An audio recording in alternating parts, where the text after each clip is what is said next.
वालेकुम स्टूडेंट्स। जो हमारा टॉपिक था कल, वो हमारा टॉपिक था बायो एनर्जेटिक के बारे में। आज जो हमने पढ़ना है वो ऑक्सीडेशन रिएक्शन है। Open your books, page 118। Oxidation reaction various life process in organism involve constant flow of energy. Organism के अंदर जो वेरियस लाइफ प्रोसेस हो रही होती हैं उसके अंदर एनर्जी का जो फ्लो होता है वो कांस्टेंट होता है। This energy flow comprises the acquisitions, transformation, and use of energy for various life processes like growth, movement, and reproduction। ये जो एनर्जी का फ्लो होता है इसमें क्या होता है, एनर्जी जो होती है एक फॉर्म से दूसरी फॉर्म में ट्रांसफ़र हो रही होती है, और इसके अलावा एनर्जी जो है वेरियस लाइफ प्रोसेस के लिए इस्तेमाल हो रही है, जैसे ग्रोथ है, मूवमेंट एंड रिप्रोडक्शन। अब यहाँ पे आ गया यूजेस ऑफ एनर्जी। ठीक है कि यूजेस ऑफ एनर्जी को हम किसके लिए इस्तेमाल करते हैं? ग्रोथ के लिए, लिविंग ऑर्गेनिज्म के अंदर बात कर रहा है, मूवमेंट के अंदर एंड रिप्रोडक्शंस के अंदर। For all life process oxidation reaction, redox reaction और डायरेक्ट सोर्स ऑफ एनर्जी। ठीक है कि आप ऑक्सीडेशन रिएक्शन उसको क्या नाम दिया? Redox reaction. कहते हैं कि क्या है? डायरेक्ट सोर्स ऑफ एनर्जी है। Redox reaction involve exchange of electron between atoms, और रिडॉक्स रिएक्शंस के दौरान क्या होता है कि एटम के दरमियान इलेक्ट्रॉन्स का क्या होता है? एक्सचेंज होता है। The loss of electron that is oxidation, underline करें। While the gain of electron is called reduction, और इलेक्ट्रॉन का गेन होना that is known as reduction. कि फॉर तमाम लाइफ प्रोसेस के लिए ऑक्सीडेशन रिएक्शन, ऑक्सीडेशन क्या था? उसमें इलेक्ट्रॉन लॉस हुआ है। रिडक्शन क्या है? उसमें इलेक्ट्रॉन जो है वो गेन हुआ है, और उसको कंबाइनली कहा, रिएक्शन कहा। कहते सोर्स ऑफ एनर्जी होती हैं कि वो रिडक्स रिएक्शन के अंदर एटम के दौरान इलेक्ट्रॉन का एक्सचेंज होता है, जिसकी वजह से वो सोर्स ऑफ एनर्जी हैं। अब यहाँ पे अगर देखा जाए, ठीक है, उसमें से एक इलेक्ट्रॉन निकल गया, ठीक है, तो उसको हमने ऑक्सीडेशन कहा।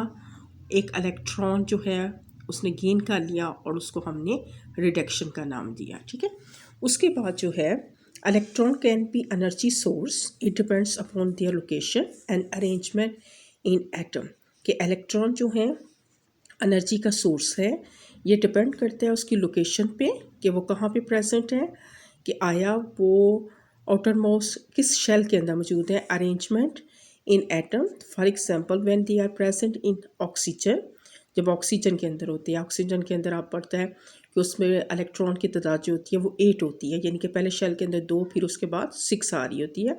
They make stable association with oxygen atom and not a good source of energy. ठीक है, जब ऑक्सीजन का ऑक्सीजन के साथ बॉन्ड बनेगा, ठीक है, अब क्या होगा?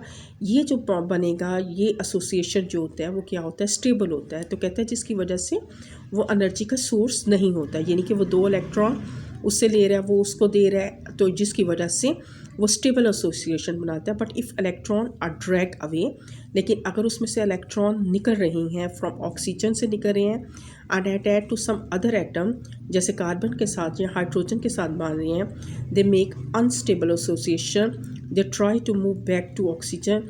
वो इलेक्ट्रॉन जो है वो क्या करेंगे? वापस ऑक्सीजन को आने की कोशिश करेंगे। And when this happen energy is release, और जब ये इस तरह से होता है तो एनर्जी क्या होती है? रिलीज होती है। यहाँ पे पैराग्राफ के अंदर how electrons are the energy source. ठीक है, तो आपने इसको अंडरलाइन करना है, ये क्वेश्चन आ सकता है।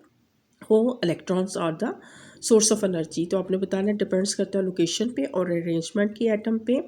और इसके अलावा ये है कि जब अगर ऑक्सीजन का ऑक्सीजन के साथ बनेगा तो वो क्या होगा? स्टेबल एसोसिएशन होता, और जब स्टेबल एसोसिएशन हो वो एनर्जी का कुछ सोर्स नहीं है। लेकिन अगर उसमें से इलेक्ट्रॉन जो है वो ड्रैग हो जाए, जैसे ऑक्सीजन से इलेक्ट्रॉन निकल के किसी के साथ अटैच हो जाती हैं, या हाइड्रोजन के साथ होता है या कार्बन के साथ, ताकि उसके जो है इलेक्ट्रॉन को कंप्लीट करे, जिसकी वजह से वो अनस्टेबल एसोसिएशन हो जाता है।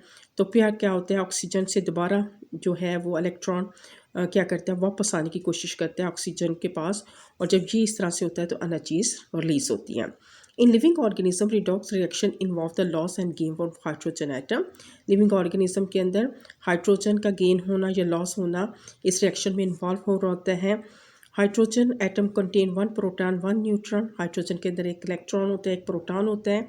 It mean that when A molecule loss A hydrogen atom, इसका मतलब है कि जब उसमें से एक हाइड्रोजन एटम जो है वो लॉस होता है, it actually loss an electron, तो उसका मतलब उसमें से एक इलेक्ट्रॉन निकल रहा है और उस एक्शन को हमने ऑक्सीडेशन कहना है।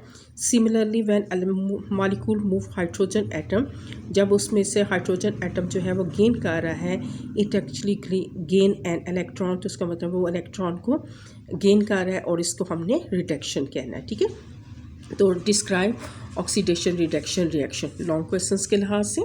शॉर्ट क्वेश्चन जो है आपने रिडॉक्स रिएक्शन, ठीक है, आपका ये short question define redox reaction, write the uses of energy for various life process, ठीक है।